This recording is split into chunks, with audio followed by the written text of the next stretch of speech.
అంటే ఇప్పుడు మీది మొన్న రీసెంట్ జరిగిన మీ సంఘటన చూసుకున్నట్టయితే మీకు ముందే మీ జాతక ప్రకారం ముందే ఇష్యూ జరుగుతుంది తెలుసా? తెలుసు. మరి మీరు ఏమైనా రెమెడీ చేసుకున్నా కాబట్టి నిలబడ్డా. సింపుల్ ఆన్సర్ వచ్చింది కదా. చేసుకున్నారు కాబట్టి ఏమైనా అయిందా? ఏమైంది? ఏం కాదు. మీరు అబ్జర్వ్ చేసిర్రు ఒక మీడియా పర్సన్గా ఏమైనా అయ్యిందా? మీడియాలో వచ్చిర్రు, పబ్లిసిటీ పెరిగింది. చాలామంది నా సన్నిహితులు నా క్లయింట్స్ వచ్చిర్రు, స్వామి మీ పెళ్లి ఫోటోలు చూడలేదు, పెళ్లి ఫోటోలు చూపించినందుకు సంతోషము, చాలా హ్యాపీ ఫీల్ అయినాము, మీ పెళ్ళిని మేము టీవీలో చూసినామని చెప్పి నాకు ఫోన్ చేసిర్రు. They are feeled very happy. ఏమైంది? రాజ్యాంగం నేను రేప్ చేస్తానో మర్డర్ చేస్తానో లోపలేస్తారు. నేను తప్పులేం చేయలే కదా. జ్యోతిష్యం చెప్పడము నాకు ఆర్టికల్ 19(1) ఇచ్చిన హక్కే కదా. నాకంటే ఘోరంగా జ్యోతిష్యాలు చెప్పేవాళ్ళు ఉన్నారు కదా. జ్యోతిష్యం పేరుకు మీడియా పేరుతోని జర్నల్ పేరుతోని, జర్నల్ అంటే నీకు అసలు వాస్తవంగా ఒక న్యూస్ వేయాలని అందరిని అంటలేను. కొంతమంది జర్నలిస్టుల పేరుతోని, కొంతమంది మీడియా పేరుతో చేసేటువంటి తప్పులు. అసలు నీకు సోర్సు లేకుండా జర్నల్ వేయడానికి లేదు. నువ్వు అసలు సోర్సే ఉండలేదు కదా. ఇప్పుడు వచ్చే న్యూస్ అన్ని క్రియేటెడ్ న్యూసే కదా. ఏమని ఎవరి మీద కేసు అనగా 7 గీతలు వేస్తాడు, జైలు బొమ్మ వేస్తాడు. ఇప్పుడు వేసేటువంటి వాళ్ళందరూ కూడా ఇంటర్వ్యూలు కాదు, ఇంటరాగేషన్. ఇంటర్వ్యూలు బంద్ అయ్యి చాలా రోజులైంది టీవీలలో. ఇంటరాగేషన్. దే ఫీల్ వాళ్ళు గౌరవనీయ న్యాయస్థానం, మేము జడ్జిలం, ఆన్ ది స్పాట్ నీకు ఈ గంట సేపట్ల నీకు డిబేట్ పెట్టి శిక్ష వేసేస్తా. నాకు ఉరి తప్ప అన్నేసిరు, నాకు ఒక్క ఉరేయలే. ఆల్మోస్ట్ ఆల్ అన్నేసిరు, కోర్టు వేసిరు, జైలు వేసిరు, అన్నేసిరు. నాకు ఒక్క ఉరేయలే, నాకు అంతే ఉరేయలే. అది కూడా ఉరేస్తే ఇక వాళ్ళు నవ్వుతారు అనుకున్నారు. కానీ ఇవన్నీ సహజమే. ఇవన్నీ నేను ఎక్స్పెక్ట్ చేసినయే. నాకే కాదు ఇది. నేను అనేది ఏంటంటే అల్లు అర్జున్ లాంటోడే దీనికి అతీతుడు కానప్పుడు నేనెంత కోన్కిస్కా కానీ. అల్లు అర్జున్ లాంటోనే ఆడుకుంటున్న సందర్భంలో 6 నెలలకు ఆఫ్టర్ ఆల్ ఒకే ఒక్క చిన్న రీజన్ తను నమ్మిన స్నేహితునికి ప్రచారం కూడా కాదు, జస్ట్ సంఘీభావం తెలిపినందుకు గింత టార్చర్. శిల్పారవికి గింత టార్చరు. పోనీ ఆయన ఏం చేయలే. ఇక నేనెంత I am expected early but late అయింది అంతే. నేను ప్రమాణ స్వీకారం కాగానే ఆంధ్రాలో సీఎం మారంగానే 15 రోజులకే నా మీద పడతారు అనుకున్నా. ఓకే, లేట్ అయ్యింది. ఆగస్టులో పడ్డారు. నేను ప్రిపేర్డ్. 2024 నా లైఫ్లో టర్నింగ్ పాయింట్. నేను జనాలకు ఎక్కువ తెలుస్తా, నా గ్రాఫ్ పెరుగుతుంది.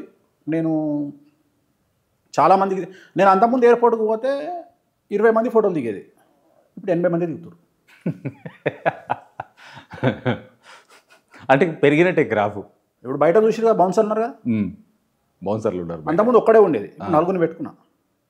ఎందుకు అదే అడుగుదాను, బౌన్సర్లు ఎందుకు పెట్టుకున్నారు మీరు? అసలు బయట పోతే ప్రాబ్లం అవుతుంది, ఫోటోల కోసం, వేరే ఏం లేదు. సెల్ఫీల కోసం. అంటే నా తెలంగాణ పేరుకు బ్రాహ్మణ్, కానీ నా అంత ఖతర్నాక్ క్యాండిడేట్ ఇంకెవడో ఉండడు. అంటే ఏ విషయంలో ఖతర్నాక్? అన్ని విషయాలలో. తెగిడ్చినోనికి తెడ్డలింగం అనే టైపు.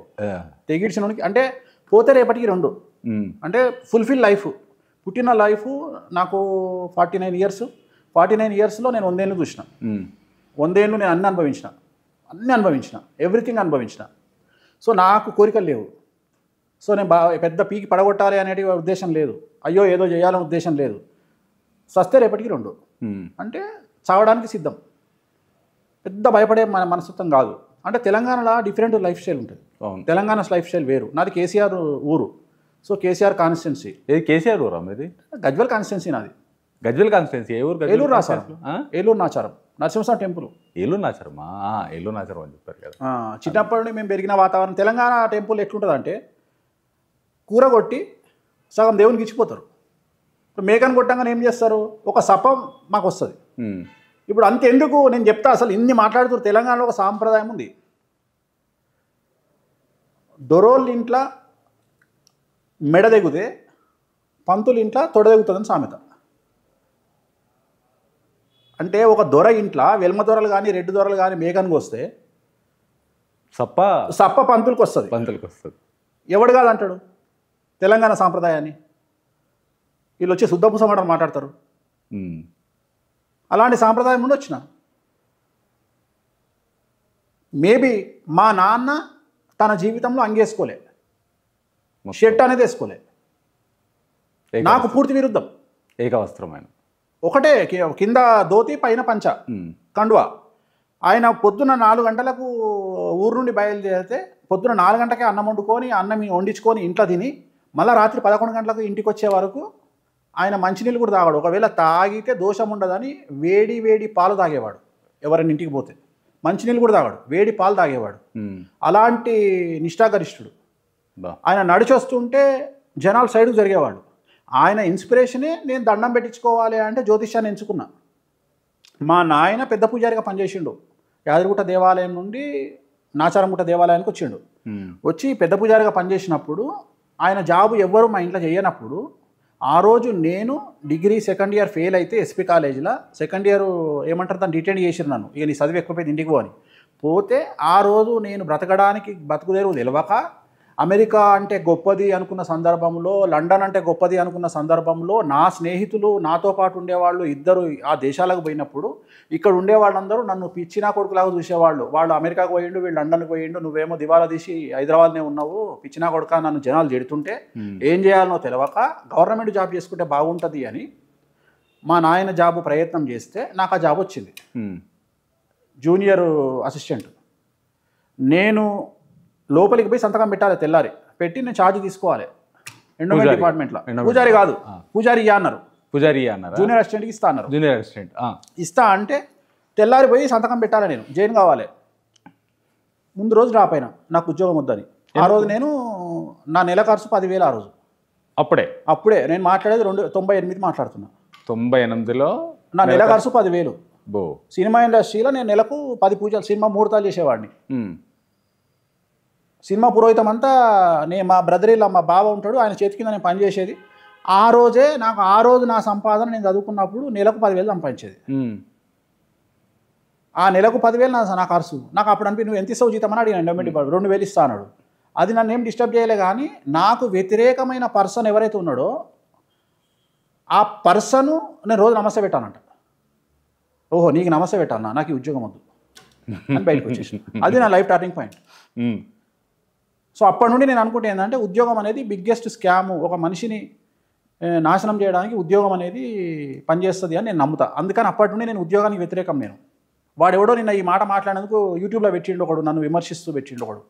వేణుస్వామి ఉద్యోగం చేయొద్దు అంటుండు, వ్యాపారం చేయాలి అంటున్నాను. ఎందుకు చేయొద్దు వ్యాపారం? ఎన్ని ఆప్షన్స్ ఉన్నాయి వ్యాపారాలు చేసుకోవాలని. వ్యాపారం చేసినా ముందుకెళ్తారు. ఎన్ని ఉన్నాయి వ్యాపారాలు?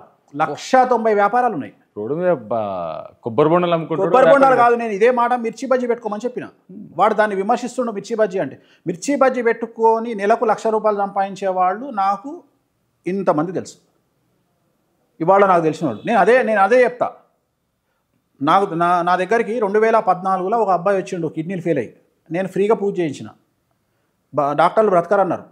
డయాలసిస్ అయిపోయింది, అనుకోకుండా కిడ్నీ దొరికింది.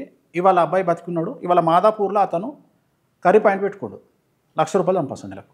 ఉందండి బిజినెస్లో మంచి ప్రాఫిట్. బిజినెస్ కరెక్ట్ చేయగలిగితే ప్రాఫిట్ బిజినెస్లో. అంతెందుకు ఈ 2 వీలర్లు వేసుకొని హైటెక్ సిటీలో ఇడ్లీలు అమ్ముతారు పొద్దున. వాళ్ళని ఒక్కరిని అడగండి రోజుకి ఎంత సంపాదిస్తారు. 3,000 సంపాదిస్తారు ఒక్కొక్కరు. 3 ముళ్ళ 90,000 రూపాయలు. అంటే డిగ్నిటీ ఆఫ్ లేబర్ తెలియను అని చెప్పుతో కొట్టాలి. వాడు ఎవడో నన్ను విమర్శిస్తూ పెట్టిన వీడియో నేను ఈ మాట చెప్తే ఎందుకు చేయొద్దు? బరాబర్ చేయొచ్చు. నీకు వ్యక్తిగతంగా ప్రతి మనిషి ఎదుగుదలను మనం కోరుకోవాలి. నీకు నిజంగా కసి ఉంటే, కష్టం కాదు, కష్టం అనేది అందరు కష్టపడతారు, కష్టంతో పని కాదు, కసితో పని అవుతుంది. కసి కంపల్సరీ. కసి ఉండి ఇప్పుడు ఒక యూట్యూబ్ మామూలు ఛానల్లో పనిచేసే వ్యక్తి ఛానల్స్ ఓనర్ కాదా?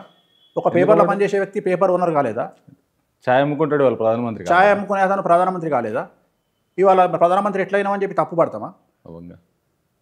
సో మనుషులు విమర్శించడానికి ఇప్పుడు వేణుస్వామి జాతకమే బాగుంటే జాతకం ఎందుకు చెప్పుకుంటాడు అని అంటారు.